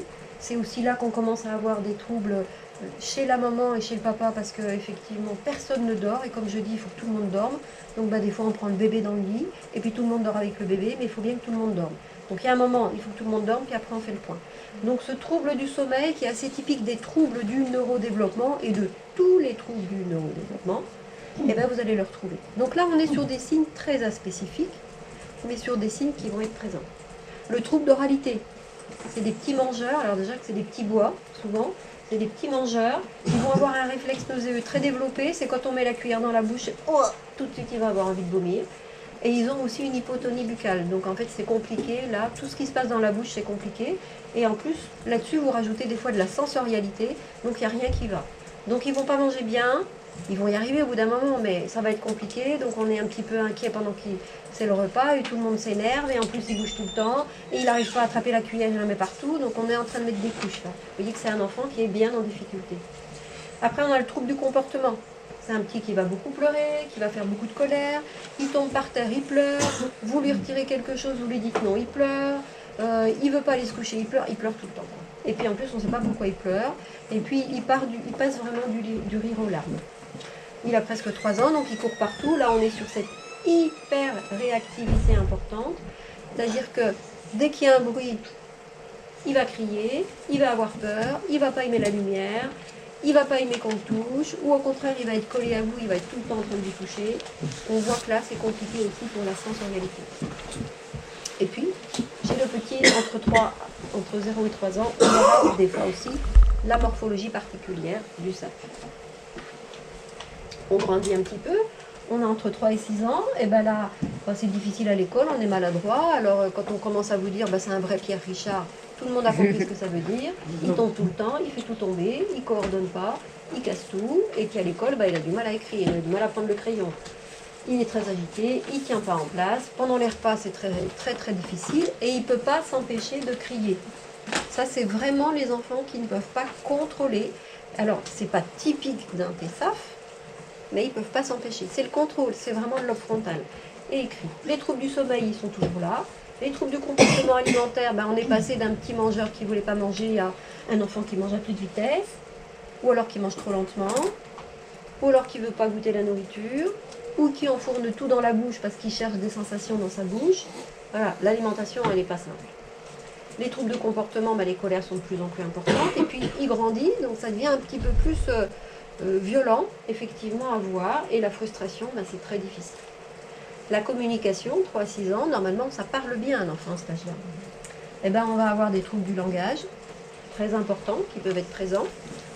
Ça peut être de la simple articulation, on a vu qu'il y avait une petite hypotonie, donc on peut avoir, effectivement, tous les sons ne sont pas là. On peut avoir des troubles du langage oral, et puis aussi des troubles de la compréhension de ce qu'on est en train de vous dire. On va voir un peu plus tard que ça va être assez marqué. Et donc ce trouble de langage, il va être présent et il va gêner la communication. Quand on va à l'école et qu'on va voir un copain puis qu'on lui dit quelque chose et qu'il n'a rien compris le copain, au bout d'un moment les copains ils veulent plus vous voir parce qu'on ne comprend pas ce qu'il dit celui-là. Donc vraiment ça va gêner la communication et les interactions sociales. Et c'est un enfant qui a besoin de surveillance constante, comme le lait sur le feu, parce qu'il se met en danger. On a beau lui dire non mais tu ne montes pas sur la chaise pour te pencher par la fenêtre, il va le faire quand même. Il a appris intellectuellement qu'il ne faut pas le faire, il sait qu'il ne faut pas le faire, il ne peut pas s'empêcher de. C'est le lobe frontal. Il y a des petits-enfants, ils me disaient, je sais que je ne dois pas le faire, mais je ne peux pas m'empêcher. Et quand ils sont assez grands, ils peuvent le dire, vraiment, ils le verbalisent. Ils savent, donc ils ont fait la bêtise, ils disent, non oui, il ne faut pas faire, mais il n'a pas pu s'empêcher d'eux. Et là, il faut le dire 10 fois, 15 fois, 20 fois, on passe son temps à leur dire non, ne fais pas ça, c'est dangereux. On explique, il a bien compris intellectuellement que c'est dangereux, mais il ne peut pas s'empêcher de. Ce qui est important à dire là, c'est qu'il n'y a pas forcément tous les symptômes. Oui. Il peut y en avoir certains, mais pas tous. Donc c'est pas parce qu'il n'y en a pas un que c'est pas ça. Oui. Et ça c'est vraiment important. Parce que vous aurez jamais... D'abord en médecine, c'est jamais comme dans les livres. C'est jamais tout. Mais il faut savoir chercher et on ne trouve que ce qu'on cherche. Donc il faut savoir le chercher. Alors quand on est plus grand, eh ben, on a du mal à l'école. Ça c'est vraiment le tableau, c'est des enfants qui ont du mal à l'école alors qu'ils ont l'intelligence normale. On l'a évalué. Ben, j'ai fait un QI quand même, il est normal, elle dit la maman. Ben, oui, mais il y a plein d'autres choses qui ne vont pas. Quoi. Donc le déficit d'attention, le trouble de la mémoire, on a vu pourquoi. Il ne comprend pas les consignes verbales. Il y a une vraie différence entre ce qu'il produit en langage quand il parle bien et ce qu'il comprend. Et ça, c'est très, très typique des enfants qui ont des troubles comme ça. Il y a une difficulté pour l'abstraction, le calcul, on a vu que l'espace, tout ça, c'est pas simple pour eux. La grammaire, ils comprennent rien. Quand on a des soucis de cervelet, la grammaire, elle ne s'imprime pas. Hein. C'est très, très difficile. L'orthographe, évidemment. Et en plus, dans l'orthographe, vous avez à la fois le geste des fois qui est difficile, et puis en plus, il faut qu'ils se concentrent sur l'orthographe. C'est très, très coûteux pour eux. Ils lâchent, ils n'y arrivent pas, quoi. Ils ont du mal à s'organiser, c'est Bagdad chez eux, hein, dans la chambre, il y en a partout, ils ne peuvent pas. Pourtant on leur a dit, ben, c'est pas difficile, tu mets le linge sale dans la panière de linge sale, mais ils n'y arrivent pas. Donc c'est vraiment important de les aider. Leur sac de classe, il y en a partout, tout est bourré au fond du sac de classe, on n'y arrive pas non plus, c'est très difficile. Et ça, c'est les fonctions exécutives qui ne marchent pas. C'est pas que vous l'avez mal élevé, mal accompagné, c'est pas que c'est un enfant qui veut rien entendre, c'est qu'il n'y arrive pas. Et puis il y a une vraie lenteur dans la compréhension et dans l'exécution et qui va vraiment gêner son quotidien. On grandit un petit peu. Là, on a plus de 6 ans. Donc là, l'hyperactivité est toujours très très là, très présente. Ils ont une intolérance à la frustration. Alors quand on est plus grand, ben, c'est encore plus compliqué. On a du mal à les apaiser, on a du mal à communiquer avec eux. Et puis, vous avez bien vu tout à l'heure, je vous ai dit la compréhension. Vous argumentez, vous lui dites quelque chose. On a l'impression qu'il a compris, mais il n'a pas bien compris en fait. Il n'a pas bien compris le langage. Donc en plus, il a du mal à s'approprier le message qu'on lui a donné parce qu'il n'a pas bien compris le langage. Et comme il a un trouble des fonctions exécutives, il a du mal à faire le lien avec la conséquence de « j'ai pas compris ce qu'elle m'a dit », puis en fait ce qu'elle me dit, ça veut dire qu'il va falloir faire ça. C'est très compliqué. Ils ont du mal à réguler leurs émotions, ils ont du mal à comprendre les autres finalement. Bah oui, pourquoi il fait ça? Ils sont très familiers avec certaines personnes. Ils n'ont pas compris la distance en fait. Les règles sociales, ils les ont apprises intellectuellement avec leurs parents, mais ils ne peuvent pas les appliquer. Ils ne les comprennent pas finalement. Ils ont tendance à affabuler. Alors ça, les parents, ils disent, ben ça y est, maintenant il ment. Ben non, c'est pas tout à fait ça, quoi. Et en fait, effectivement, ils vont raconter des choses qui ne sont pas tout à fait la vérité, mais là aussi, c'est le dysfonctionnement cognitif. C'est pas volontaire, c'est vraiment très particulier. Ils ne comprennent pas les règles sociales, ils ont besoin d'une supervision quasi constante, et puis, ce que je dis en dernier, mais qui est important parce qu'il y a la prochaine diapo, c'est qu'ils ont une immaturité. Cette immaturité, elle devient vraiment flagrante en grandissant. Les enfants, ils grandissent et puis ils acquièrent cette maturité, ils ont acquis de l'expérience, ils ont fait des expériences malheureuses, ils ont compris. Et bien là, ça va être vraiment compliqué. Et ils n'apprennent pas de leur erreur. Donc c'est vraiment la diapositive là. On a vraiment une discordance, donc on va appeler une dysmaturité, entre leur âge chronologique, leur âge réel. Ils ont 18 ans, donc là ils vont avoir une corpulence d'un grand de 18 ans. C'est un beau gamin de 18 ans, une belle jeune fille. Tout comme un de 18 ans, il va parler, mais comme un livre pour certains, super bien, oh, qu'est-ce qu'il s'exprime bien. Et quand vous regardez la compréhension, et bien des fois, il est à 6 ans en compréhension. Donc il y a à la fois, d'un point de vue très orthophonique, il a un niveau de compréhension du langage oral, c'est-à-dire qu'il entend et il décode ce qu'on a dit comme un 6 ans, et puis il y a aussi qu'est-ce qu'il fait de l'idée qu'il a reçue. On voit que là, il y a plusieurs troubles qui viennent se mélanger. Vous aurez aussi, chez ces enfants-là, finalement, des difficultés avec des aptitudes sociales comme un petit.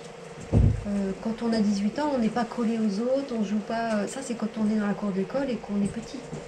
On voit bien que là, tout d'un coup, ils se comportent comme un petit. Et puis, ils vont avoir des habiletés d'apprentissage qui vont être un peu décalées. Donc là, quand on fait des âges de lecture, les orthophonistes, elles peuvent vous dire... L'âge de lecture est décalé. Vous voyez, là, on a mis à 16 ans alors qu'il a 18 ans. C'est pas bien grave, hein. 2 ans de décalage en âge de lecture. Mais on est quand même dans un trouble. Voilà. Et puis, qu'est-ce que j'ai oublié de vous dire? La notion du temps et de l'argent, alors là, c'est compliqué.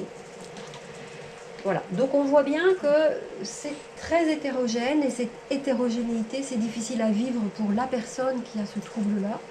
parce qu'effectivement, c'est très très variable dans sa vie. Il y a des choses qu'il fait bien, il y a des choses qu'il ne fait pas bien. Là, il pense qu'il sait, puis en fait, il ne sait pas. Et c'est très très difficile à vivre pour les parents. Et donc, il faut réussir à faire comprendre qu'ils vont être très très très vulnérables. Alors, la maturité aussi sur les choses, quand il y a un groupe de gamins qui font des conneries et qui va être finalement attiré par ces enfants-là parce que ouais, il est super sympa, il m'a donné ça, tu te rends compte, c'est super bien, et que l'autre, il a des intentions qui ne sont pas bonnes, ben vous pouvez être sûr que le SAF, il va être dans le groupe qui va faire des bêtises, mais le seul qui va rester sur place quand il va falloir se sauver parce que les flics arrivent, c'est le SAF. Là, le diagnostic, parce qu'il n'a pas compris. Il n'a pas vu qu'il s'était fait manipuler par une bande de pas sympas, et il n'a pas vu que là, ben, c'était hors la loi et qu'il fallait le faire. Il n'a pas compris. Alors c'est le SAF ou c'est le valproate de sodium, hein. Moi j'ai les mêmes combats. Hein. C'est effectivement des anomalies qui vont entraîner un développement anatomique particulier de ces fonctions qui nous servent à avoir du discernement, à être autonome et à pouvoir faire la part des choses. Et donc là, effectivement, alors quand ça arrive une fois, on se dit bon bah il va comprendre, mais quand c'est tout le temps, on voit bien qu'il ne le comprend pas. Et c'est pas une histoire d'intelligence, il est intelligent. Donc là, c'est une vraie vulnérabilité. Et moi, je dis souvent aux parents, regardez bien les fréquentations, c'est vraiment de votre responsabilité. Il n'est pas encore capable de faire tout seul. Il y a des parents qui ont bien compris et qui font très attention à tout ça. Alors, les facteurs d'alerte. Ben, les enfants adoptés, moi, j'en ai beaucoup chez les enfants adoptés. Alors, en plus, ça dépend d'où ils viennent. Là, on a la filière russe, on en a plein, effectivement. Ça ne veut pas dire que tout est plié, hein. Donc on a posé le diagnostic, ils ont adopté, mais on ne répare pas tout avec l'amour de l'adoptant. Si l'enfant il est né avec une anomalie anatomique, on n'y peut rien. Par contre, quand on sait que c'est quelque chose qui est inscrit en lui, eh ben, on va pouvoir l'aider, on va pouvoir donner des techniques, on va orienter vers l'orthophoniste, le psychomotricien, les consultations en CMP quand il est plus grand, voilà. Il va y avoir tout ça qui va être là, et on va mettre en place plein de choses. Mais on ne va pas y arriver, les parents ne vont pas y arriver tout seuls. Donc un enfant adopté, on est très vigilant. Et des fois c'est noté noir sur blanc, alcoolisation chronique de la maman. Moi j'ai ça dans les traductions des livrets d'adoption, donc là tout est sur un plateau, hein. J'ai pas à creuser. Les enfants qui sont en errance diagnostique, donc c'est des enfants qui vont mal dans tous les domaines, puis on n'arrive pas à savoir pourquoi. J'ai pas de cause médicale flagrante. Alors, moi, je vois beaucoup des grands prémats. Quand on est né à 24 semaines de grossesse, eh ben, on n'a pas fini le cerveau, hein. Donc on a des troubles. Mais on n'a pas tout ce cortège, vous voyez.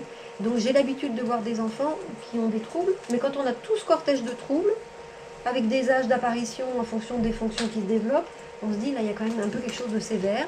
Soit c'est de la génétique où tout est impacté, soit c'est du SAF. Donc il faut savoir le chercher. Il faut y penser aussi quand vous avez des enfants avec une fratrie en difficulté, parce que qu'est-ce qui s'est passé pour celui-là? Il y a eu des parcours de vie différents.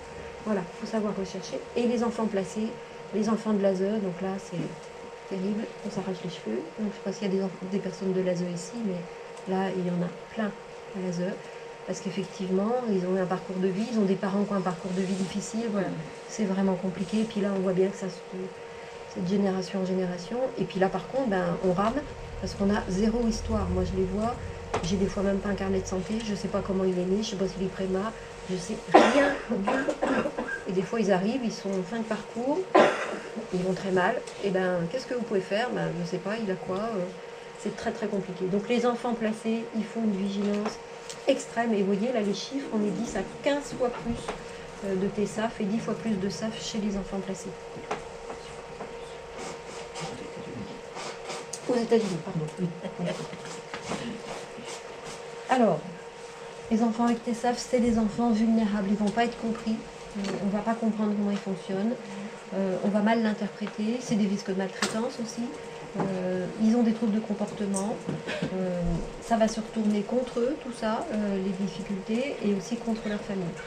Donc il faut arrêter le discours de il peut, s'il veut, il peut, il va être déclaré coléreux, violent, insensible, méchant, on va lui mettre toutes les étiquettes qui traînent, et en fait c'est pas tout ça, il n'y peut rien.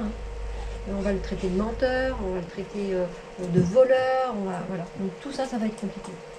Il faut bien comprendre que c'est les lésions cérébrales, c'est le défaut de développement des fonctions à un moment majeur du développement qui sont très impactés. Et là, il n'y peut rien du tout. Mais du coup, il va y avoir ce profil un petit peu particulier où il ne pourra pas gérer ses pulsions, il ne pourra pas bien exprimer ses émotions, il ne va pas comprendre les émotions de l'autre. Enfin, tout est compliqué, vraiment. Et il aura tendance à vouloir faire plaisir à tout le monde, et donc il va raconter des bêtises, il va se rendre intéressant, il va faire plutôt le clown.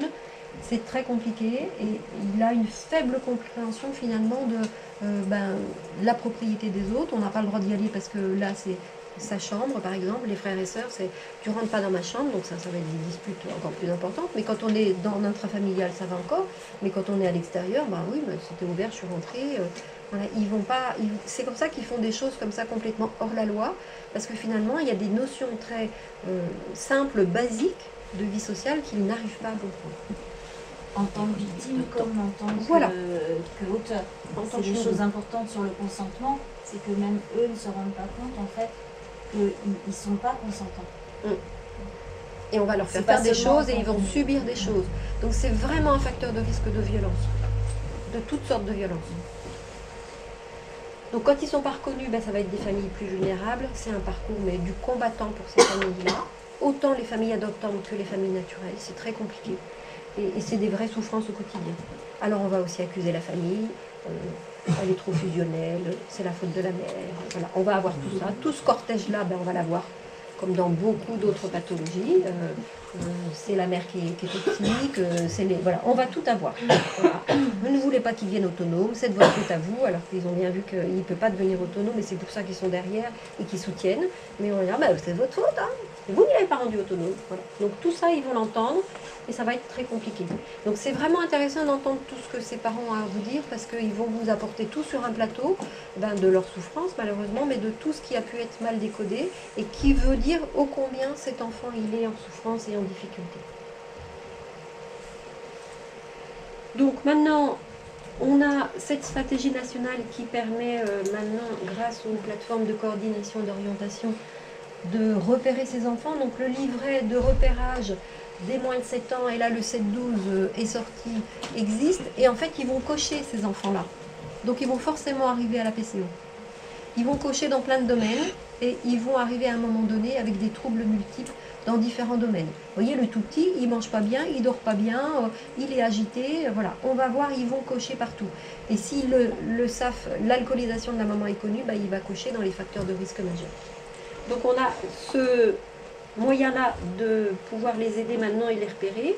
C'est un parcours coordonné, il faut en parler à son médecin, il faut en parler quand il y a des difficultés et qu'on ne comprend pas d'où elles viennent.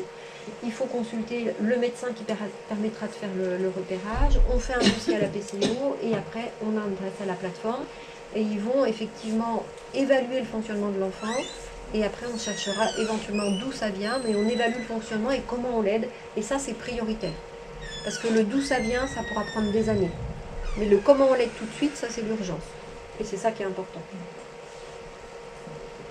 Donc un parcours diagnostique résumé, on voit une équipe pluridisciplinaire, on va essayer de raconter l'histoire de vie de l'enfant, c'est l'anamnèse.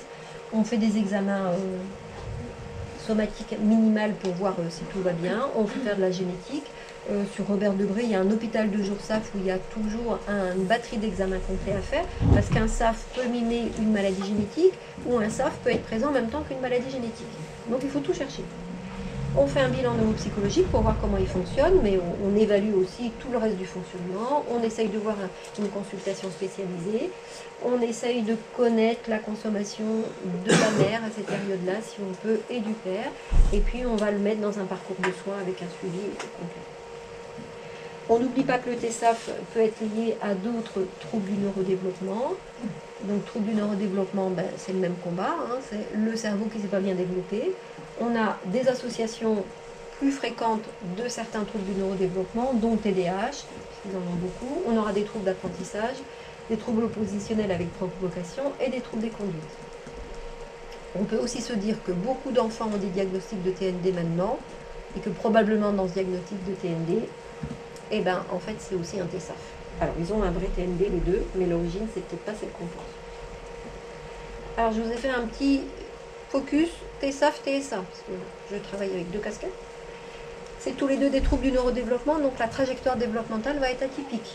Donc ça, on s'alerte. Les interactions ne vont pas être bonnes, on vient de le dire. Hein. Ils ont du mal à avoir des copains, ils ne décodent pas bien le langage corporel, les expressions, ils n'arrivent pas à exprimer leurs besoins, et ils ont des particularités sensorielles. Enfin, c'est un SAF ou c'est un TSA? On n'en sait rien. Alors on va donner quelques clés pour essayer de se dire comment on se repère. En jaune, c'est le TSAF, en bleu, c'est le TSA. Le TSA, c'est un trouble des interactions et de la communication sociale avec des intérêts restreints, stéréotypés, répétitifs, envahissants. C'est les deux conditions, c'est pas l'un sans l'autre, c'est très très important. On voit toujours arriver des enfants qui ont un trouble développemental du langage parce qu'ils ne peuvent pas développer la communication et on me dit il est TSA. Non, il n'a pas d'intérêt restreint. Donc la communication, elle va être impactée dans les deux cas, mais elle n'est pas impactée pareil. Le TSAF, il a vraiment envie d'avoir des copains. Le TSA, il est bien tout seul, il n'a pas envie. Il a une difficulté innée à lier des liens, ce qui n'est pas le cas du TSAF.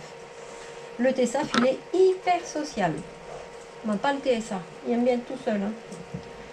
Le TSAF, il partage son plaisir. Il vient d'avoir un petit camion, on vient de lui offrir quelque chose, le gamin, il est content, il va le partager, il est même tellement crédule qu'il va le donner à quelqu'un. Le TSA, il ne va pas le donner, hein. Il a du mal à partager son plaisir, on a du mal à être bien et à faire des choses ensemble qui fait plaisir. Donc c'est plus compliqué. On aura des difficultés au niveau du langage dans le cadre d'un TSAF. On a du mal en réception, la compréhension n'est pas bonne. On peut avoir la production qui n'est pas bonne quand on est petit, mais après ça va bien se développer avec la rééducation et finalement le langage oral va plutôt être bon.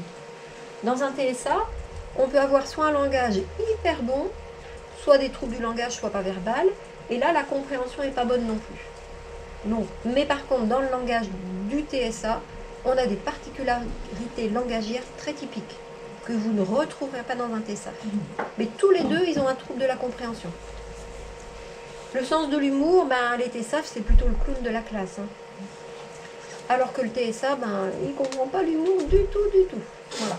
Donc vous voyez, là déjà, un petit focus très, alors c'est rapide, hein, c'est beaucoup plus complexe. Mais on peut les confondre, mais ils sont très différents. Et puis pour les intérêts restreints, stéréotypés, envahissants, qui est le deuxième domaine qui doit être présent pour poser un diag, le TSA, il n'a pas de caractère particulier de ses intérêts, de ses comportements et de ses activités, contrairement à un TSA. Le TSA, il est super copain avec les époux, avec les plaques d'égout. Le TSA, ça lui s'en fiche de ça, vous voyez.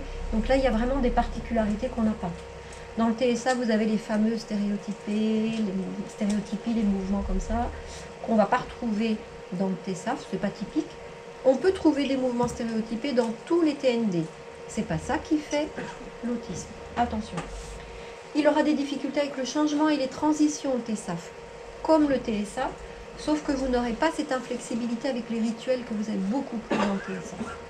Les particularités sensorielles, vous l'avez dans les deux. Tout enfant avec un TND a des particularités sensorielles. Tous. Mais le TSA, il a des recherches de stimulation sensorielle. Et c'est très différent. Et dans le discours des parents, quand on leur demande de nous expliquer, on voit bien qu'il y a des recherches sensorielles et pendant la consulte, il en cherche. Et donc là aussi, ça pourrait y faire penser, mais c'est pas ça. Et puis on peut aussi avoir la double peine. On a un TSAF et on a un TSA en même temps. Donc il faut être très vigilant.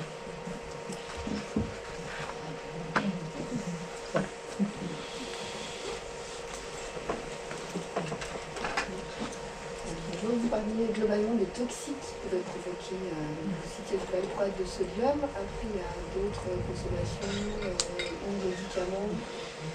Alors, le valproate de sodium, effectivement, là maintenant a été très bien décrit. Il y a d'autres antiépileptiques sur lesquels on a des réserves. C'est toujours compliqué. Alors, il y a ceux qu'on sait très tératogènes qui sont interdits. Et puis, il y a ceux qui sont suspectés puis qui vont être progressivement déconseillés, voire interdits. Donc là, on est sur d'autres antiépileptiques qu'on surveille. Le premier vraiment développé et bien recommandé, c'était le valproate de sodium. La grande difficulté, donc la micropakine, la grande difficulté, c'est que quand une maman est malade, il faut la soigner. Donc c'est ce que j'explique aux parents. Hein. Alors, on a le même problème avec les mamans qui sont sous antidépresseurs ou qui ont des troubles psychiques. C'est une maman, elle a le droit de fonder un foyer, elle a le droit d'avoir un bébé. Et il y a un moment, il faut faire la part des choses entre on arrête le traitement contre la dépression, Alors on la laisse sauter par la fenêtre, la maman? Non. Donc il faut donner le moins mauvais.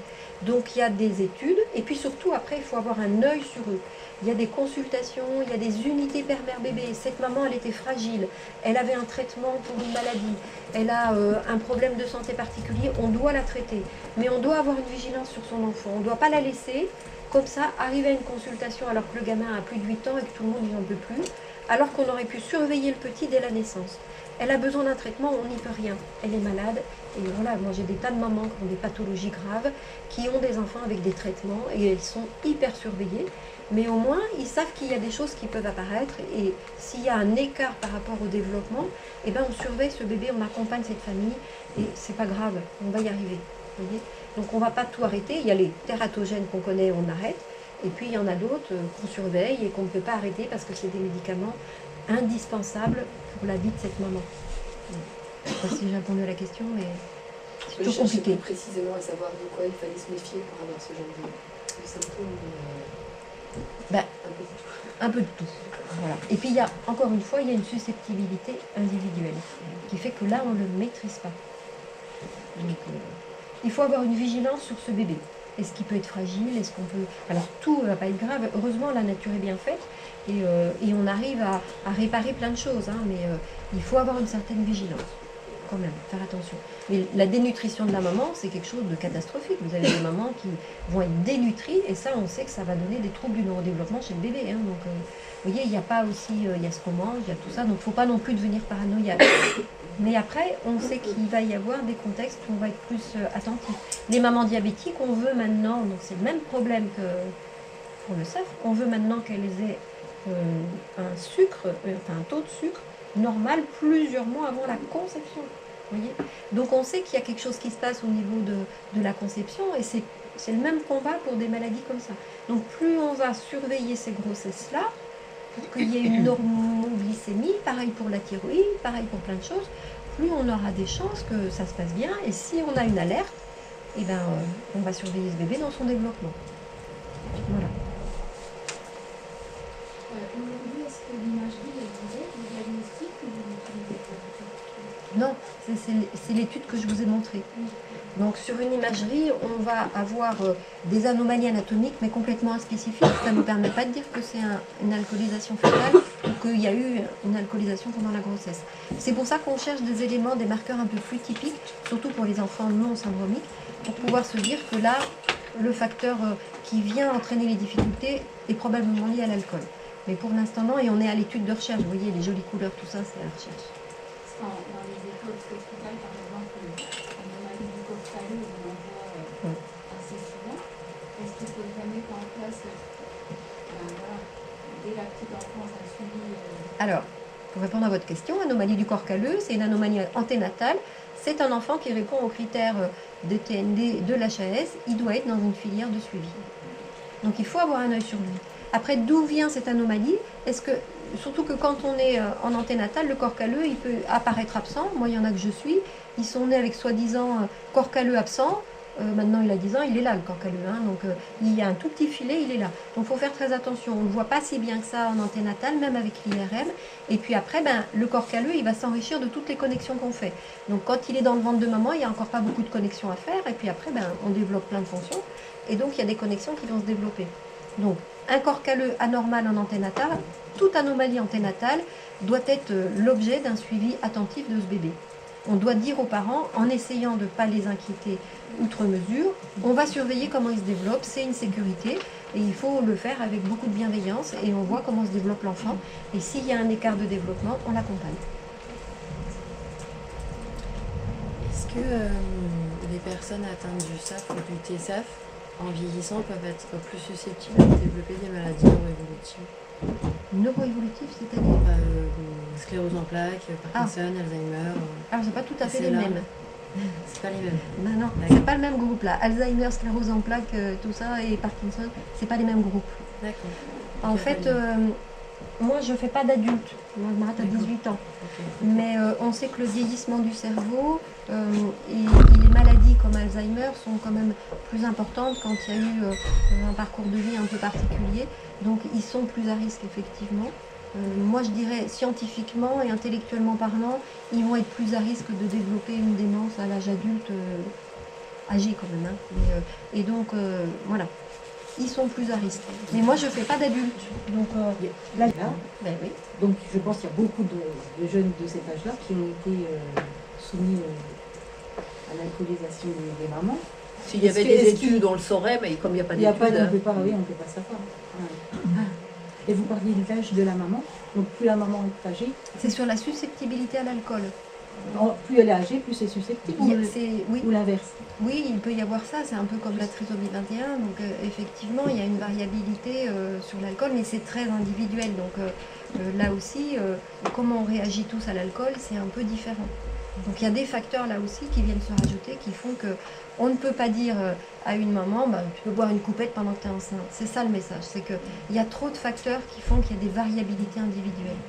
Et le discours ne serait pas le même à une jeune de 18 ans qu'à une maman de 40 ans. Mais voilà, il faut faire attention, il faut dire zéro alcool. C'est ça le message qu'il faut tenir. Mais bien évidemment, moi je pense que ma maman a dû boire, je suis née dans les années 60, donc elle a dû boire une petite coupette, comme beaucoup de gens à l'époque, et voilà.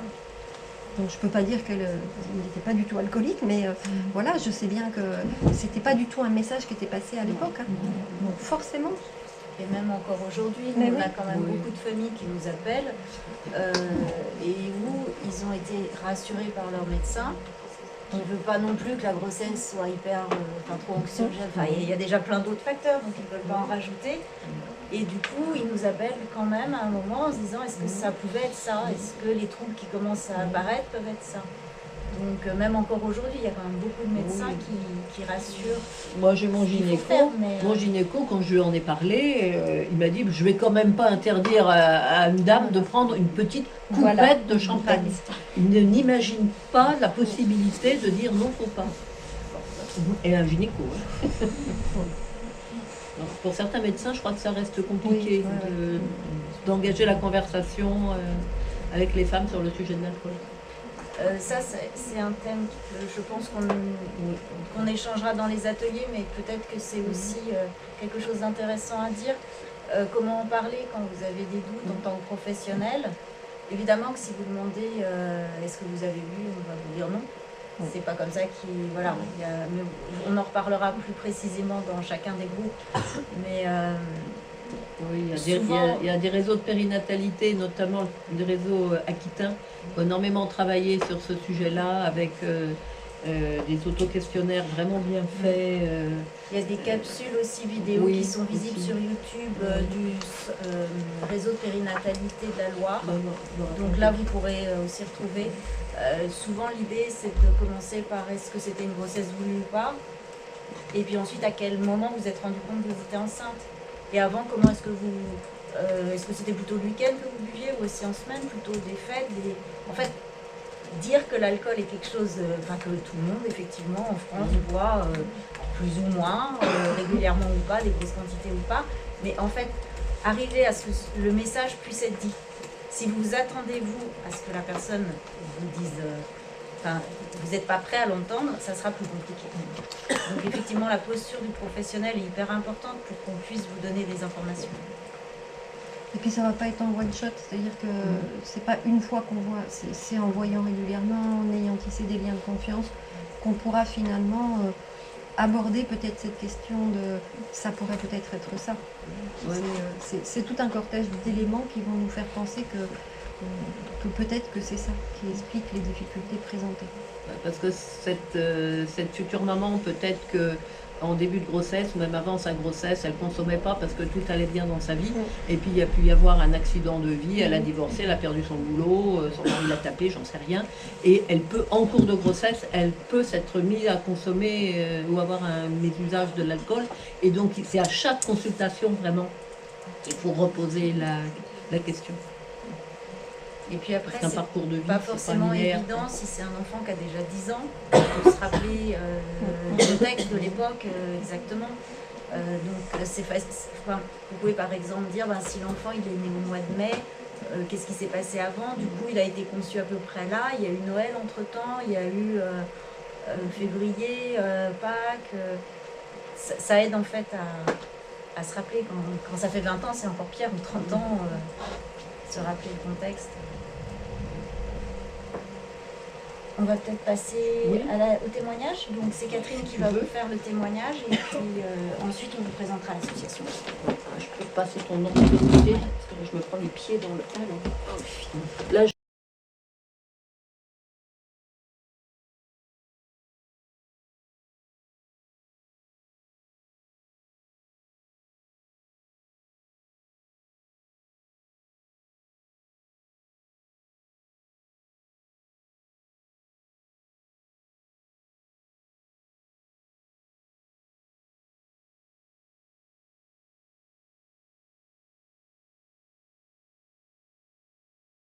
Professionnels partout au niveau de la France.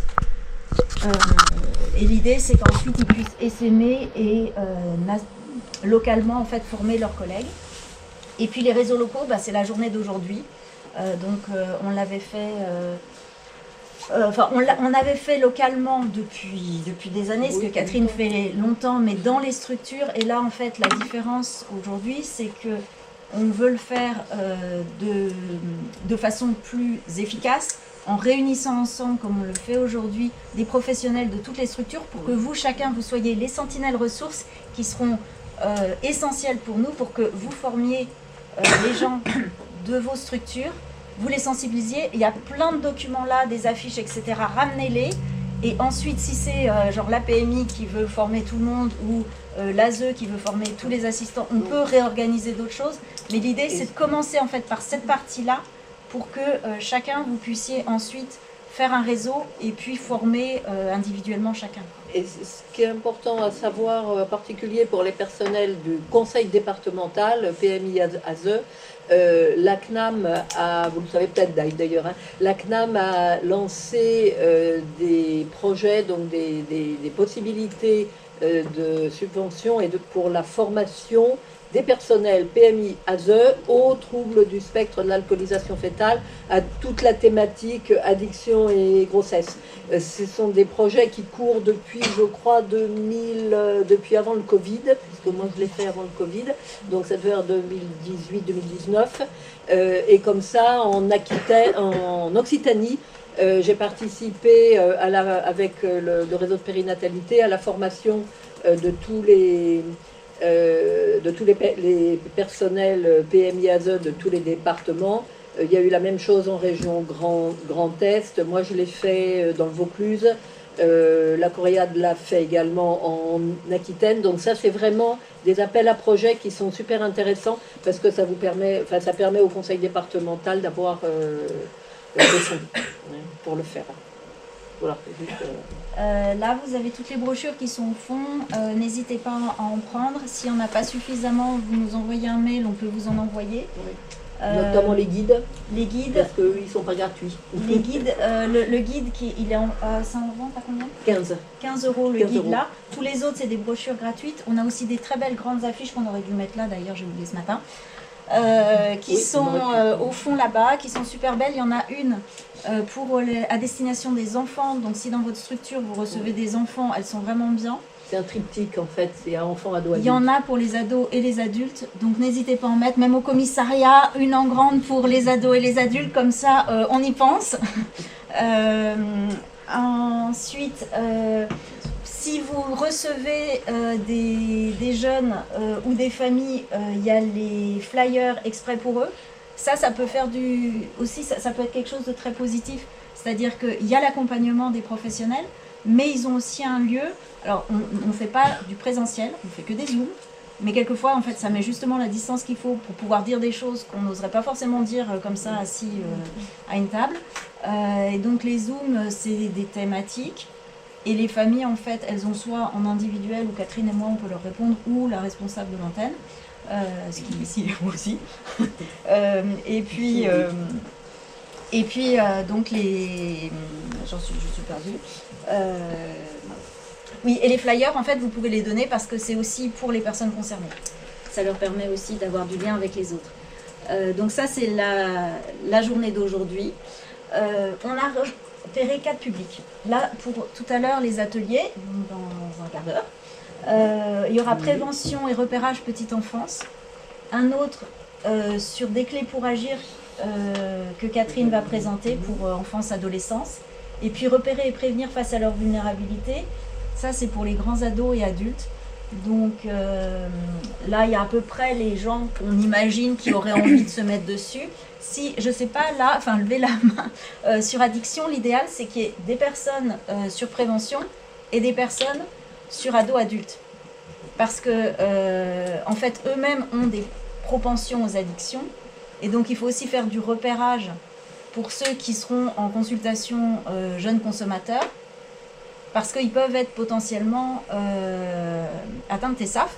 Et s'ils ont des TSAF, en fait, il y a peut-être une autre prise en charge à faire. Si c'est votre cas, que vous travaillez dans ce domaine-là, il y a une vidéo sur YouTube d'une sensibilisation qu'on avait fait le 6 juin sur ce sujet-là. Donc vous aurez plein de choses dessus. On a déjà un groupe national de sentinelles ressources dans le domaine des addictions. Donc c'est aussi des gens qui pourront être ressources pour vous, que vous pouvez contacter, qui pourront répondre aux questions précises sur est-ce que ce médicament c'est bien le bon pour accompagner, comment je m'y prends pour annoncer mes doutes, comment je pose les questions, etc. Donc ça, n'hésitez pas aussi. Et puis donc ça, c'était juste les flyers. Sur les activités, les actualités, je te laisserai expliquer pour le congrès. D'accord. Si vous avez des collègues qui n'ont pas pu venir ce matin, mais vous vous dites que ça peut les intéresser, alors on a enregistré une partie, mais sinon le 24 novembre, on recommence une présentation, une sensibilisation, ça sera en Zoom, le soir à 20h. Et puis, je vais te laisser présenter la conférence. Oui, la conférence. Déjà, oui, exactement.